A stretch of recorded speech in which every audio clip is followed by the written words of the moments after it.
तुम्हाला माहीत असेलच की प्रोटीन हे 3 मुख्य मायक्रोन्यूट्रिएंटपैकी एक आहे जे तुमच्या डाएटसाठी आवश्यक आहे. सप्लिमेंटपासून एनर्जी बारपर्यंत तुमची प्रोटीनची समस्या दूर करण्यासाठी अनेक पर्याय उपलब्ध आहेत. म्हणूनच आज आपण बनवणार आहोत पॉवर प्रोटीन पावडर. स्वागत आहे आपल्या परिपूर्ण लाईफस्टाईल अँड किचन या चॅनलमध्ये. आज आपण बनवणार आहोत पॉवरफुल अशी प्रोटीन पावडर. चला तर बघूया या प्रोटीन पावडरसाठी काय साहित्य लागतं ते. प्रोटीन पावडर बनवण्यासाठी इथे मी 2 वाट्या सोयाबीनचे सीड्स म्हणजे सोयाबीनच्या बिया घेतल्या आहेत. 2 वाटी सोयाबीन बिया आहेत, तर इथे 1 वाटी मी भोपळ्याच्या बिया घेतल्या आहेत, 1 वाटी सूर्यफूल बिया, 1 वाटी हळीव, 1 वाटी जवस, 1 वाटी बदाम आणि पाव वाटी अक्रोड. अक्रोड नाही घेतले तरी चालू शकतात.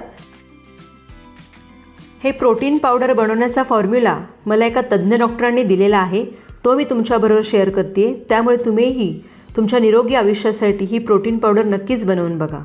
इथे मी कढई तापत ठेवली आहे. या कढईमध्ये आपण एक इन्ग्रेडियंट सर्व आपण भाजून घेणार आहोत. प्रोटीन शरीराला तंदुरुस्त ठेवण्यासाठी गरजेचं आहे. प्रोटीन स्नायू, त्वचा आणि हार्मोन लेवल वाढवण्याचेही काम करते. प्रोटीन खाण्याने शरीरात ऊर्जा निर्माण होते. अधिकतर लहान मुलांमध्ये, वृद्धांमध्ये आणि आजारी व्यक्तींमध्ये प्रोटीनची कमतरता असते. तसेच शाकाहारी लोकांमध्येही प्रोटीनची कमतरता आढळते. आपले जवस भाजून झाले. आता मी इथे बदाम भाजायला घेतलेत. बदाम भाजायला थोडा वेळ लागतो, पण ते व्यवस्थित खरपूस भाजून घ्यायचे आहे. त्याची चव त्याच्यामध्ये छान येते. तर शरीरात जर प्रोटीनची कमतरता असेल तर तुम्हाला दिवसभर थकवा, अंगदुखी, सांधेदुखी जाणवू शकते. आपले केस व नख यांचा अधिकतर भाग हा प्रोटीनपासून तयार होतो. प्रोटीन शरीरात अनेक प्रकारचे रसायन आणि हार्मोन निर्माण करण्याचे काम करतात. तुमच्यामध्ये जर प्रोटीनची कमतरता असेल तर तुम्हाला तणाव देखील जाणवू शकतो. हे पहा, आपले आता बदामसुद्धा भाजून झालेत. आता मी ह्याच्यामध्ये टाकते भोपळ्याच्या बिया.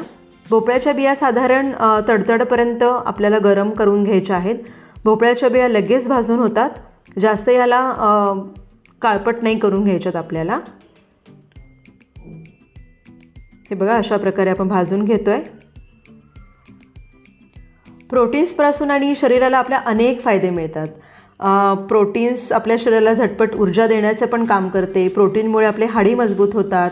इम्युन सिस्टीममध्ये आपले जे टी सेल्स असतात, बी सेल्स असतात, ते वाढवण्याचे काम करते. प्रोटीन पावडर आपली प्रतिकारशक्तीसुद्धा वाढवते.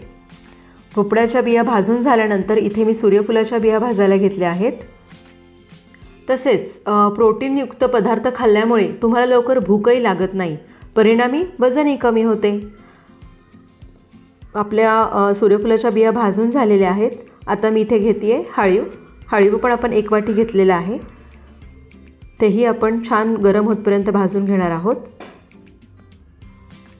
तर ही प्रोटीन पावडर तुम्ही रोज एक ग्लासभर दुधामध्ये घालून जर तुमच्या मुलांना दिली किंवा तुम्हीही रोज खाल्ली तरी तुमच्या शरीराला त्याचे अनेक फायदे मिळणार आहेत. प्रोटीन्स आपल्या मेंदूसाठी तसंच आपल्या पोटासाठी सुद्धा फायदेशीर आहे. प्रोटीन्समुळे आपल्या शरीरातील मेटाबॉलिझम जे आहे ते वाढवण्याचं कामही प्रोटीन्स करतात. जे थोडेसे आपण अक्रोड घेतलेले आहे तेही आपण भाजून घेऊयात. अक्रोड टाकणं हा पूर्णपणे ऑप्शनल आहे. अक्रोड तसंही लहान मुलं खाऊ शकत नाही, कारण अक्रोड थोडेसे कडू लागतात खाण्यासाठी. म्हणून मी इथे थोड्याशा प्रमाणामध्ये आपण त्या पावडरमध्ये मिक्स करणार आहोत. अक्रोड काढून घेतल्यानंतर ह्याच्यामध्ये आता मी सोयाबीन भाजून घेणार आहे. सोयाबीन भाजायला वेळ लागतो. तुम्ही रोजच्या आहारामध्ये सोयाबीन आपण हे ते पावडर बनवून खाणार आहोतच, पण जर 1 किलो मागे जर 1 वाटी सोयाबीन तुम्ही जर गहू दळायला जेव्हा देता तेव्हा दिले तर आपली चपाती ही जास्त मऊ आणि प्रोटीनयुक्त बनू शकेल आणि आपल्या शरीराला त्या प्रोटीनचा तेवढा फायदा मिळू शकेल. आपल्या शरीराला प्रोटीनची खूप गरज असते. प्रोटीन्सच्या कमतरतेमुळे चेहरा, त्वचा आणि पोटाला सूज येऊ शकते. तसेच केस गळतीची समस्या जाणवते. शरीराची झीज होत असल्याने सांधेदुखीचा त्रास जाणवतो. तसेच स्नायूंनाही त्रास होतो. स्नायू दुखायला लागतात. आणि प्रोटीनची कमतरता असेल तर लहान मुलांची उंचीसुद्धा खुंटते. आपले सोयाबीन व्यवस्थित भाजून झालेत.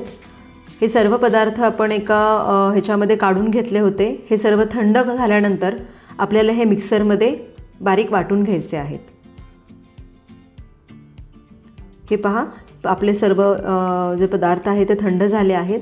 आपण आता हे एक एक करून मिक्सरमध्ये वाटून घेणार आहोत. हे सर्व पदार्थ थोडे थोडे करून पल्स मोडवर आपण वाटून घेणार आहोत. याला एकदम फिरवायचं नाही आहे. जर हे एकदम फिरवले मिक्सरमध्ये तर हे चिकट होण्याची शक्यता असते, कारण हे सर्व तेलबियांचे पदार्थ आहेत. हे बघा, इथे सोयाबीनचे जे सीड आहे ते वाटून झालेले आहेत. आता मी ते चाळून घेणार आहे. बारीक चाळणीने चाळायचं आहे, म्हणजे खाली याची पावडर पडते. अशाच प्रकारे आपण सर्व इन्ग्रेडियंट आहेत ते आपण थोडे थोडे करून वाटून घेणार आहोत आणि चाळून घेणार आहोत. तुम्ही जर ही प्रोटीन पावडर मुलांना देणार असाल तर यामध्ये 1 वाटी कोको पावडरही तुम्ही ॲड करू शकता. मुलांना जर ही प्रोटीन पावडर तुम्ही खायला दिली तर त्यांचं आजारी पडण्याचं प्रमाणही कमी होईल. हे बघा, एवढं सर्व सोयाबीनमधून एवढंच राहिलं आहे. आता ह्याच्यातले पहिले बदाम आपण वाटून घेऊयात, कारण बदाम थोडे वाटायला कडक असतात, त्यामुळे बदाम आधी वाटून घेते मी पूर्ण. हे पहा, आपले बदाम आणि अक्रोड मी एकत्रच वाटले आहेत. तेही आपण व्यवस्थित चाळून घेणार आहोत.